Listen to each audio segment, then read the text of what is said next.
truth is that so much which is called conspiracy theory is actually conspiracy fact. Not all of it, but enough to show that the people that run the world are not the ones the news media tell us do. The New World Order is a belief, I guess you'd say. The conspiracy theory of the New World Order is a belief that, on the part of usually right-wing groups, I think, that there is sort of a secret organization of maybe the United Nations or something like that, that plans to impose kind of a one-world government on the entire planet. The New World Order wants to create a world currency, a world government, a world army, a world religion. And it's not of Christ, of Buddha, it's not of the Muslim faith, it is a satanic order. I think the most important first thing to say is that a policy for a new world order does exist. That's often poo-pooed and made fun of in the mainstream press, and yet the reality is it's there. Where institutions of freedom have lain dormant, the United Nations can offer them new life. These institutions play a crucial role in our quest for a new world order. Their agenda is control. Control of our currency, control of our families, of our freedoms, of our religions. They want it all. There's nothing that you have, or ever had, or ever hope to have that they're not planning on taking away. They want it all.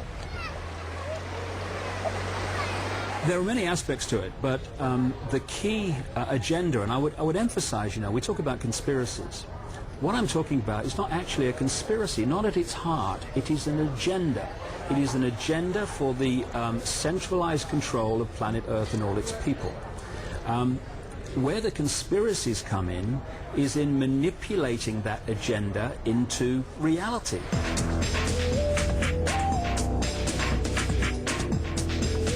At the heart of the New World Order conspiracy is the belief that ordinary life is somehow controlled by a mysterious secret society, intent on pursuing its own gains at the expense of the rest of us. If this is true, who are these people, and do they really have the power to control our lives?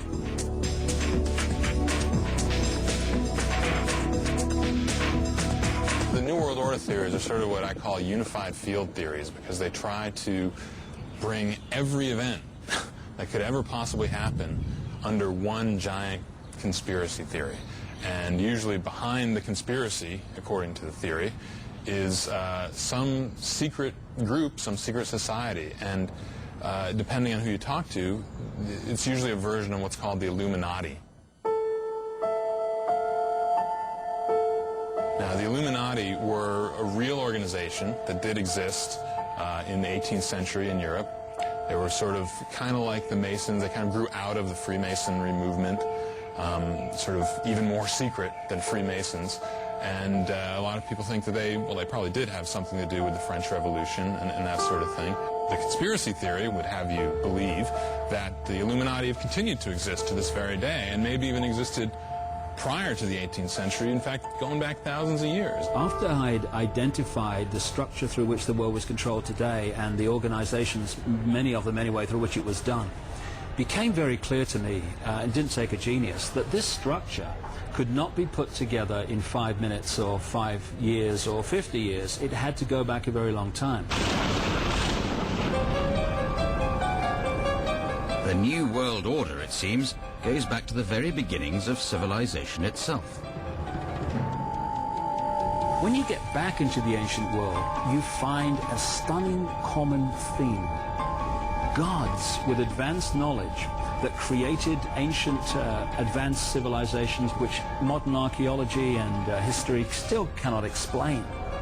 These gods, which appeared to be of a reptilian genetic stream originally, interbred with humanity, creating hybrid bloodlines, which were a fusion of the gods and humanity.